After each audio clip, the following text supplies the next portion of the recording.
Dans ce paysage aride de pierres et de sable, seules les motos parviennent à circuler. Youssef est agriculteur et ses champs sont situés à la bordure de la Palmeraie, dans une zone où le sable fait des ravages. Avant de mettre le fourrage à sécher ici, il n'y avait pas de sable. Mais juste après qu'on l'ait déposé, il y a eu quelques jours de vent. Et vous voyez le résultat, le fourrage est maintenant couvert de sable.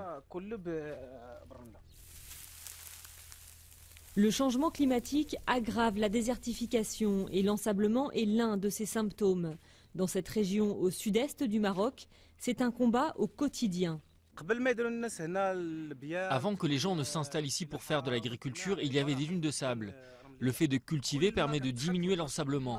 En revanche, le problème est que si tes voisins ne cultivent pas et ne plantent pas des arbres pour faire obstacle au vent, alors le sable revient.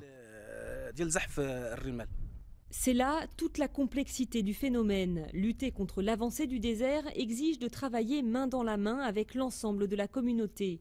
Mais la migration des jeunes vers les villes et la perte des savoir-faire ont perturbé les modes de fonctionnement traditionnels.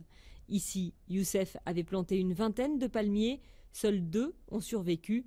Quant aux arbres fruitiers, la plupart sont morts, étouffés par le sable. L'importance de ce système oisien-là, c'est qu'il joue un rôle non pas seulement d'équilibre à l'échelle locale, mais à l'échelle du globe terrestre. C'est-à-dire, si ce système-là oisien disparaît, automatiquement la désertification elle va monter vers le nord du Maroc, et puis vers l'Europe, etc.